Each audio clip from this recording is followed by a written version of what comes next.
Hello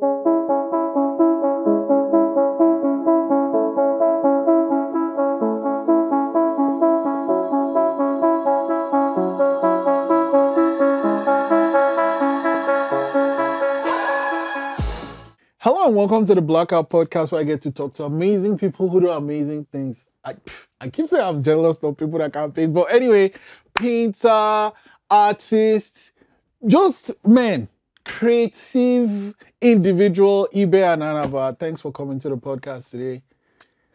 Thanks, man. Okay, so before we get to this thing that is making me really envious right now, I was just saying before we came on, there was a switch in Nigeria, and then not the very first thing, but one of the very first things the president did was take the subsidy off. And I was like, it's as if, you have this foresight, you did this thing how many years, give us this daily fuel, and it's like... So, first of all, thanks for having me. Give us this day our daily fuel was 2018. It was for my fourth or fifth solo show in Nigeria in at 21. Nice. Yeah, so basically what it is actually is me trying to recreate the frustration that we pass through, each time this nonsense, this crap happens. I mean, Nigeria is a blessed country, right? I mean, we're like literally sitting on oil. Giant of Africa, right? We have all it takes. We are naturally blessed. Crude oil, everything. But then, how can a fish be in the water and can't swim? How can you be thirsty? You are inside the ocean, but you are thirsty. That's our situation, So, imagine you as a man, and there's this fuel scarcity situation, and you are jumping from station to station hunting for fuel. You can't get, man hours gone. You are stressed out. You are paying triple, quadruple, whatever thing you are paying. You are at the mercy of the guy that has the nozzle, controls, more or less controls you, controls the crowd. It's a messed up situation. Prior to that has been happening, consistently. And that was 2018 that I did that work. And this is 2023, and it's still happening. Right. So yeah, I mean, I see like on WhatsApp. Yeah, on WhatsApp, I'm saying friends are sending me these photos and videos, and I'm like, it's insane. Like, literally just one day apart. It's like one day apart and everything just changed. Anyway, so you said that was your fourth one. Give us this that lady for. Let's rewind. Where did the art, where did it come from? The painting? How did it start for you? Okay. First of all, it started when I was young. I can remember as early as 3. Oh wow. Yeah. As early as 3, while growing up in Belgium, I have an elder brother. His name is Ugo. He's the first artist I encountered. His first artist. So I grew up being that kid that would, your normal school book. You will write from the front, draw from the back. You get into trouble doing that. So Ugo was the first artist, or is the first artist that I met, who happens to be my elder brother. So he used to create comics, started recreating characters like Superman, your normal DC characters, Superman, Batman, DC and Marvel, to the point that he started creating his own characters. Nice. Yeah. So I would want to copy him. I want to emulate him. So I learned the ropes. He taught me how to climb the ropes. Alongside, I got frustrated because I couldn't get the strokes just like he was doing. So that led me to more or less find my own path. So, you have your brother making the art and you're like copying him and stuff. reading magazines, Ebony and the likes. Do you, I guess, study art at all or do something else? So I studied art formally and informally. I studied art informally first. Or I should say, I was gifted with, I was just gifted, having an elder brother to look up to as an idol, and got into the game, started practicing it. But I would go further to study fine and applied arts in Institute of Management and Technology, Enugu. Okay, wait. Like, and your parents didn't have issues with this? I was one of those luckiest kids to study what you wanted to study. Wow. Growing up, it was usually you have to be a lawyer, right, or you have to study medicine. In fact, I remember one of the days when I newly got admission. So one of my uncles came to the house. I greeted him excitedly. My mom told him I had gotten an admission. And he was excited and like, okay, so to study what I said, fine and applied arts. And he was like, wow, why? I didn't, I more or less didn't have anything to say because that was what I wanted. So why? I mean, so to worsen his situation, I hadn't even, I'm not sure I've even finished answering him. And my brother stepped out. My brother studied fine and applied arts as well. The same school. My brother was three sets or four before me. So the guy just gave up. It's like, oh, these people, okay. I mean, yeah. So yeah, I studied fine and applied arts. How was that I majored in experience? painting. The best thing in the world. Holy shit, why? Why? I mean, why? Okay, let me, I want to give you a sincere answer. It's like a pathway to finding your purpose.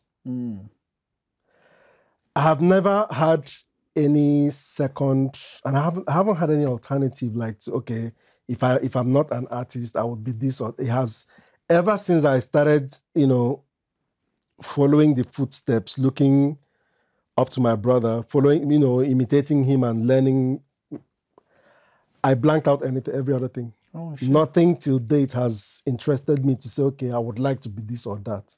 Wow, that's really lucky, eh? Yeah, the art world is vast. Right. Very vast. So I'm still in it. It's an adventure, it's a life. I think to summarize this it's a life that chose me and a life that I chose. Right. Yeah. So there's that symbiotic relationship between you and art. Okay, so how many years was the course? It's a 4-year course. So the 4 years, how was 4 years in art school for you? It was bliss, one word, bliss. Holy shit. Yeah. Wow. Because, it gave me opportunity to try out many things, of which I didn't even, to the scale of 10, I'm not sure because art is vast. Art is vast. I'm not sure I even did up to, in terms of indulging myself, in terms of, how do I put it? I mean, I got busy, learned a couple of things, but then I wanted more. It's a profession that would have you want more and more, and if you are sincere, if you are dedicated. Because this is a lot of work. This is a lot of work. Okay, so what was the process? You finished it. You I guess, start exhibiting right away, or? Okay, again, it's I will talk as relates to me and my interests. While growing up, like I told you, it started from comics, right? Then from comics, portraitures, creating cards, up until secondary school. So I became that guy, that go-to guy when there's a party. Yeah, go to Ibe, I'll make your cards. There's Valentine, someone wants to give his girlfriend a gift, or there's some party going on, portraits. I did that a lot. Then to T-shirts, making impressions on T-shirts, to, at some point, in fact, this was even primary school. I was living in, have you been to Aba before? Yeah. I was living with some guys that were shoemakers at Ariaria. I remember as early as, I think I was in primary 5 or so, thereabouts, or even younger. I learned how to make shoe. No, man, come on. So for me, it has always been curiosity. Yeah. It has always been that curiosity. Learning how to do this, learning how to create this, learning how to. Again, I was lucky to have. I was raised by my mom. My dad died when I was 3 in Belgium, so we had to move back home. I was lucky to have been raised by a woman that just supported all my interest in the arts. So she will travel, she will buy. Before toys, I will make sure she buys me pencil cases, materials to work. So books and everything, all those things. I was privileged to have some good bit of it. So curiosity. How is this made? How is this made? I will go to a tailor and I will just get the clothes and study the threading. Then I will illustrate that. Oh my God. So that to even to things like interior decoration. I remember I once assisted a friend who is also the friend I'm talking about. His name is Eine Hedwa. Eine is, let me just say, all-round creative. Studied architecture, but then Eine is into confectionery business. He bakes cakes. He's an architect. He sculpts, he paints, he draws. Wow. So I remember following him, assisting him in doing interior designs and interior decoration for then Imo State's house in Owerri. Holy shit. Yeah. So, things like that. There's an event, okay, how do you create, bearing in mind the audience? How do you transform the space so that the space speaks to the audience? So things like that. Also, at some point, I got interested in music.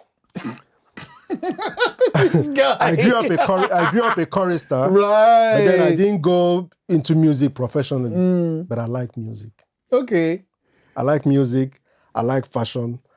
So that again would open me up to, just pop culture generally. I love pop culture. If you look at my arts across board, somehow you see pop culture reflecting in what I create today. So it's like, okay, you basically from when you started, I guess, knowing this is me, right? This is who I am. It's like you've had this thing you love, and now I guess it is a career now. When was that, transformation from I just love doing this thing, I'm curious about this thing, to okay, this thing is what I'm going to do to keep, feed myself, feed my family? When was that transformation? To be honest, I can't say this is it. Because from onset, like I told you, as soon as I discovered I can express myself using a pencil, using a marker, maybe that's when it started. Maybe. When you started using for marker, me, it's beyond a career. It's a calling. It is life. It is lifestyle. This is what I eat. It's what I breathe. It's what I live. It's me.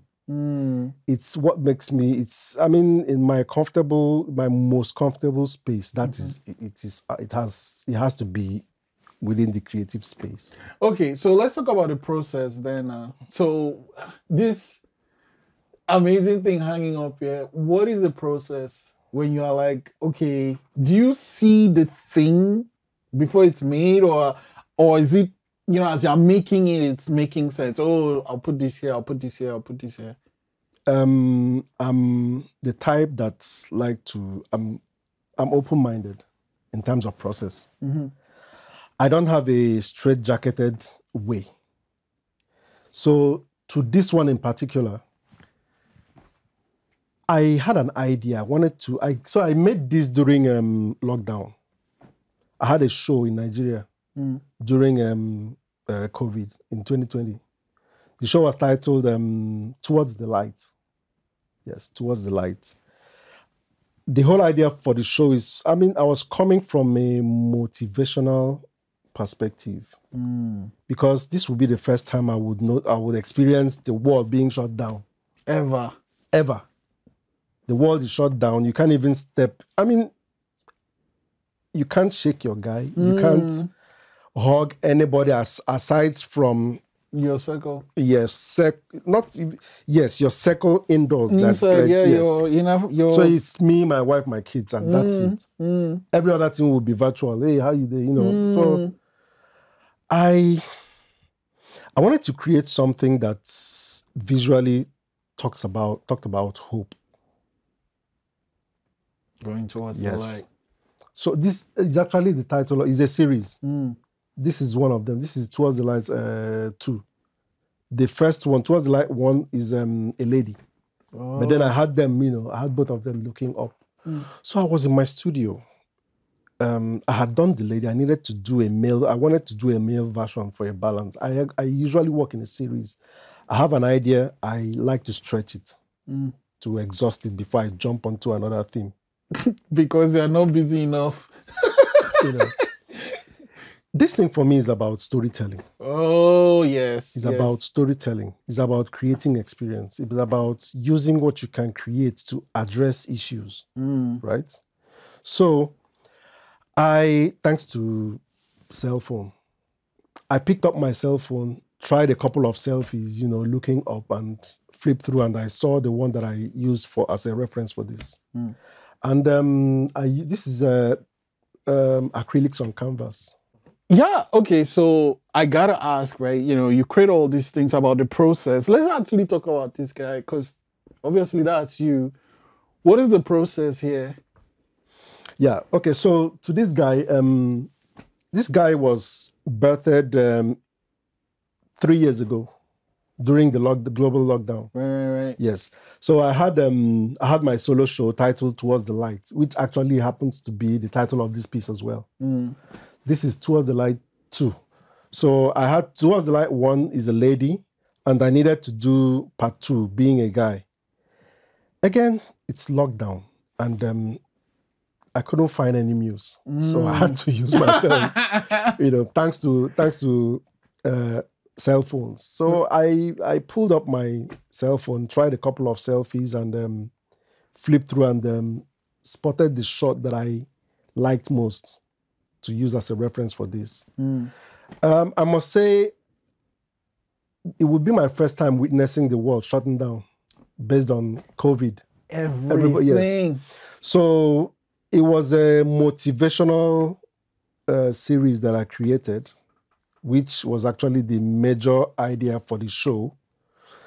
So I wanted to more or less visualize hope.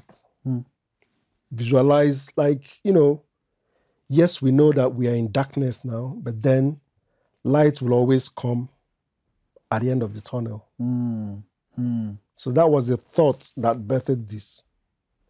So the creative process, the idea first, and like I told you, I got the idea first. I pulled up my phone, tried a couple of selfies, spotted a shot, prepared my canvas, primed my canvas. Priming is when you cover, canvas, like the fabric material that you paint on. So priming is coating the material so that when you apply paint, it receives it and it doesn't suck it up. Okay. So that it stays just like priming is just like a primary coating of the surface to to get it set to be used as a painting. Then I painted in acrylics. Right. I also paint in oil, but this particular one was acrylics. Also, because I like experiments, I'm open to trying out different materials: oil, acrylics, watercolor, charcoal. But this particular one is acrylics. And again, this is creativity. For me, what thrills me is ability to, or the quest to try to create something in an unusual manner. I mean, or relatively or seemingly unusual manner. People paint with brushes. I can paint with brushes, but then I like to paint with palette knives. Oh, those things. Yeah, like it looks like a little shovel. Yes, like a spatula. Yes, yes, like little shovels. So that is hard work. There's a story to that. Oh, okay. Yes, I've always loved sculpting, especially carvings. But then I haven't had the space. I haven't created time, and I haven't had the space to try it out. So painting with palette knife. If you watch my paintings, I more or less paint in planes. If I'm painting a subject, I like to break it down in basic shapes. So you see me painting in planes, like they have sharp edges. Yeah. So yeah, I pressed out I looked at the shot and asked myself, what color scheme would I like? Let me play with the browns. I did the brown thing. At some point, I needed some sort of sharp accent somewhere. Hence, that blue there. Yeah. I just needed something that would, pull your attention. That's how this guy happened to come alive. Yeah, I keep saying art is difficult, but you found this thing that is a calling now. I'm going to let you go with this question. You are lucky you found your calling. Or he called you. You have this... Both ways. Yes, you have this thing. Someone out there is watching is like, I don't know what my calling is. What kind of advice would you share with this person? I'm talking about myself, actually, because okay. I'm just flopping around, just trying to do stuff. It's a good question. I think it's always there. It is always there. At your quiet, in your quiet space, your quiet time, there are those things that calls for your interest. There are those things that you are interested in that usually you would fancy doing, right? And it comes to you easily. Oh, yeah. It's like, let me use a J.J. Okocha as example, or a Messi as example. If you throw aside the ball, I'm sure if you throw an orange to a JJ, he will display his skills. A Messi as well. I'm sure if you throw something to him. So I think it's all about you in your quiet time and space, pointing out that thing that easily comes to you, that you derive joy in doing that. When you're doing it, it engages all your senses. It opens you up to discovery. In doing it, so you don't see it as work anymore. You now see it. I mean, you enjoy doing it so that if you do it often, it becomes a part of you, and you're happy doing it.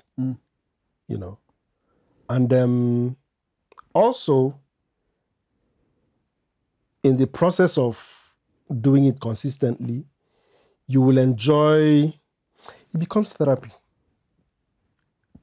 There was always a therapeutic angle to that. Again, to cap it all is when you get responses from people. It more or less, it's not as if you are seeking validation though, but it validates the people's reaction. In appreciation of what you're doing, now validates it. But not that you are seeking for validation though.